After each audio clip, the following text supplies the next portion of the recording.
जमीयत उलेमाए हिंद के अध्यक्ष मौलाना महमूद मदनी का बयान, गुजरात दंगों पर मोदी को माफी मांगने की जरूरत नहीं। आज तक के कार्यक्रम सीधी बात में बोले मदनी, अगर दोषी हैं तो सजा मिलनी चाहिए। मैं यही कहता हूं कि अगर मुजरिम है सजा मिलेगी, सजा होनी चाहिए। माफी मांगने से क्या होगा? अगर मैं कहूं नहीं उनको माफी नहीं मांगनी चाहिए तो उसको दूसरा कहानी बना देंगे लोग। मैं कहानी नहीं बनने देना चाहता। मौलाना महमूद मदनी ने कहा, मोदी को मुस्लिम टोपी पहनने की जरूरत नहीं, ठीक उसी तरह जैसे मैं तिलक नहीं लगा सकता। तो मैं तो इसको बिल्कुल बुरा नहीं समझता। तो आप कह रहे हैं कि अगर टोपी ना पहने तो इसमें बिल्कुल कोई बुराई नहीं है किसी के भी। बल्कि मैं कहता हूं जो लोग टोपी ओढ़कर मुसलमानों को टोपी पहनाने की कोशिश करते हैं, मैं तो उनसे हाथ जोड़ के माफी मांगना चाहता हूं। भाई ये काम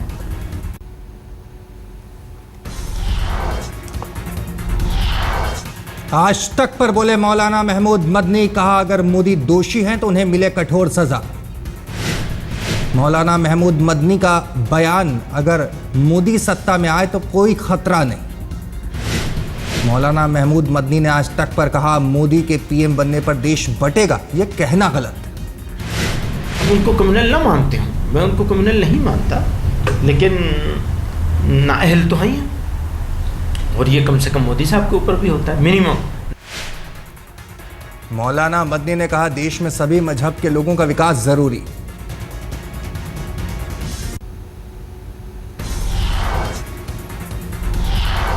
वाराणसी से मोदी के नामांकन के लिए प्रस्तावकों की सूची तैयार, लेकिन अभी कोई नाम तय नहीं। मोदी के संभावित प्रस्तावकों की सूची में पंडित छन्नूलाल मिश्र का भी नाम शामिल। बिस्मिल्लाह खां के बेटे पर भी विचार। मदन मोहन मालवीय के परिवार के लोग भी प्रस्तावकों में हो सकते हैं शामिल। पार्टी जल्द लेगी फैसला। मोदी के नामांकन भरने की तैयारियों का जायजा लेने वाराणसी पहुंचे अमित शाह। स्थानीय नेताओं के साथ मिलकर बैठक। 24 अप्रैल को वाराणसी से पर्चा भरेंगे नरेंद्र मोदी। मोदी के नामांकन भरने को लेकर बीजेपी कार्यकर्ताओं में जमकर उत्साह। आज सोनिया का मुंबई दौरा रद्द, पार्टी ने खराब सेहत का दिया हवाला। अब राहुल करेंगे रैली। बांद्रा कुर्ला कॉम्प्लेक्स में थी सोनिया की रैली, शरद पवार के साथ करनी थी सभा। अब सोनिया की जगह राहुल सभा को करेंगे संबोधित। शरद पवार भी उनके साथ मंच पर रहेंगे मौजूद। सोनिया का नंदुरबार और धुले का दौरा भी रद्द, उनकी जगह गुलाम नबी आजाद और राज बब्बर करेंगे रैली।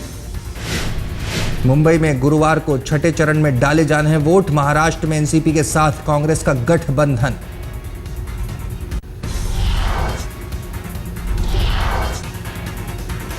मुंबई से पहले राजस्थान के करौली में राहुल की रैली, विरोधियों पर जमकर साधा निशाना। आज रायबरेली में होने वाली राहुल की रैली रद्द। आज सोनिया के प्रचार के लिए रायबरेली में रैली करने वाले थे राहुल। अब 23 या 27 मई को रायबरेली जा सकते हैं राहुल। आखिरी तारीख पर पार्टी बाद में लेगी फैसला। कुमार का विश्वास बढ़ाने के लिए अमेठी में आज केजरीवाल का रोड शो। 6 जगहों पर लोगों से करेंगे मुलाकात। केजरीवाल 3 दिन तक राहुल के गढ़ में करेंगे प्रचार। लोगों से आम आदमी पार्टी के लिए मांगेंगे वोट। छत्तीसगढ़ के विश्रामपुर में मोदी का राहुल पर हमला। कहा, जो अमेठी नहीं संभाल सकता वो देश क्या संभालेगा। भीख मांग रहे हैं कि कुछ भी करो, इस बार मेरे बेटे को संभाल लो। जो बेटा अमेठी नहीं संभाल सकता वो देश को क्या संभालेगा। मोदी ने कहा, राहुल अपने भाषणों में महिलाओं की सुरक्षा की बात करते हैं, लेकिन कांग्रेस शासित राज्यों में महिलाओं पर सबसे ज्यादा अत्याचार। मोदी ने इशारों में सोनिया के दामाद रॉबर्ट वाड्रा पर भी बोला हमला। वाड्रा की संपत्ति पर उठाए सवाल। था और 3 साल में 300 करोड़ रुपया हो गया। ऐसा जादूगर ये है। माँ बेटे का ये मॉडल है, माँ बेटे का ये कारोबार है। तू जी का तो सुना था, अब जीजा जी का भी सुन लिया। मोदी ने अपने भाषण में सोनिया पर साधा निशाना। कहा, कांग्रेस का हर नारा, हर हाथ लूट, हर हाथ झूठ। नारा है हर हाथ लूट, हर बोल झूठ। विश्रामपुर के अलावा आज मोदी की बिलासपुर और दुर्ग में भी चुनावी सभा। महाराष्ट्र के जलगांव में भी करेंगे रैली। कांग्रेस का नरेंद्र मोदी पर पलटवार। अभिषेक मनु सिंघवी ने कहा, मोदी का दूसरा नाम अहंकार और घमंड। मोदी खुद बीजेपी पार्टी क्या सिर्फ हाइप और मार्केटिंग पे आधारित है? क्या सिर्फ गुब्बारों पे आधारित है? अतिशयोक्ति, बरगलाने की प्रक्रिया, शोरगुल या तथ्यों पे आधारित है? बिहार बीजेपी नेता गिरिराज सिंह के बयान पर मचा बवाल। कांग्रेस ने कहा, चुनाव आयोग में करेंगे शिकायत। झारखंड के बोकारो में गिरिराज का विवादित बयान। मोदी को रोकने वालों को पाकिस्तान का समर्थक बताया।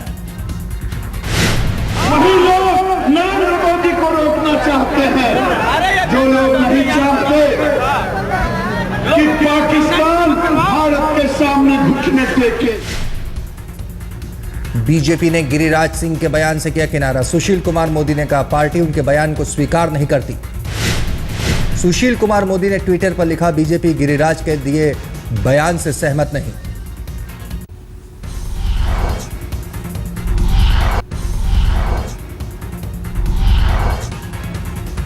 आरजेडी ने गिरिराज सिंह के खिलाफ चुनाव आयोग में दर्ज कराई शिकायत। गडकरी के खिलाफ भी शिकायत। नितिन गडकरी ने दिया था विवादित बयान। गडकरी ने कहा था, बिहार के डीएनए में जातीयता, बाद में अपने बयान से पलटे। बीजेपी के वरिष्ठ नेता लालकृष्ण आडवाणी का बयान, देश में वोटिंग को अनिवार्य बनाया जाए। गांधीनगर में प्रचार के दौरान बोले आडवाणी, जो लोग वोट डालने नहीं जाते उनसे वोटिंग का अधिकार छीना जाए। उनमें एक ये भी था कि कंपलसरी वोटिंग होना चाहिए और जो वोट नहीं देता है उनको जुर्माना नहीं दे रहे, उनको अगली बार वोट का अधिकार नहीं होगा।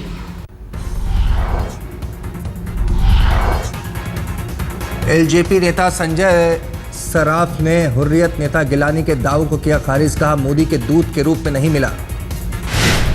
संजय सराफ का बयान, गिलानी से कई मौकों पर निजी तौर पर मिला, मोदी के दूत के तौर पर मिलने की खबर गलत। हिंदू में वो गलत आई है। मैं प्रेस काउंसिल ऑफ इंडिया को भी लिख रहा हूँ अपनी पार्टी की तरफ से और खुद भी लिखूंगा और वहाँ से उनको और साथ में हिंदू को मैं समझता हूँ कि हम हिंदू के चीफ एडिटर को भी लिखेंगे, एडिटर को भी लिखेंगे। हुर्रियत नेता सैयद अली शाह गिलानी ने किया था दावा, कश्मीर समस्या को लेकर मोदी ने मेरे पास भेजे थे अपने दूत। बीजेपी ने कल ही गिलानी के दावों को सिरे से कर दिया था खारिज। पार्टी ने कहा, झूठे बयान के लिए माफी मांगे गिलानी।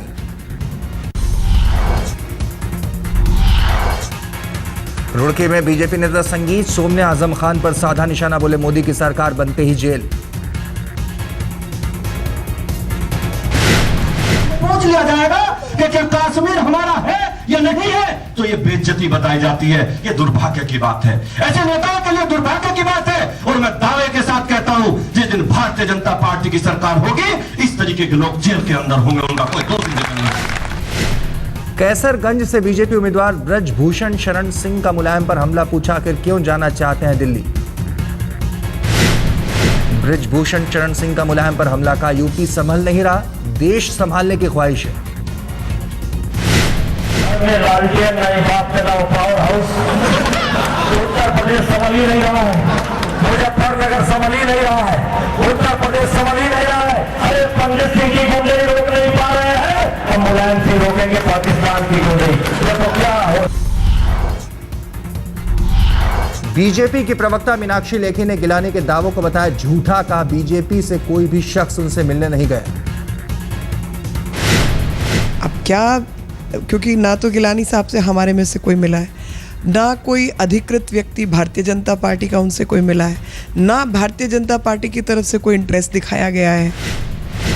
एलजेपी के मुखिया रामविलास पासवान ने भी गिलानी के दावों को किया खारिज। कहा, दूत बनकर नहीं गए थे संजय सराफ।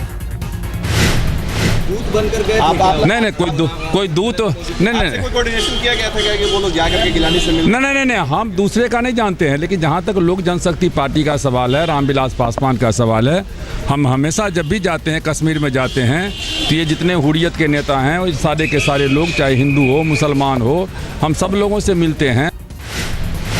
मुर्शिदाबाद में ममता की रैली, लोगों से तृणमूल को वोट देने की अपील।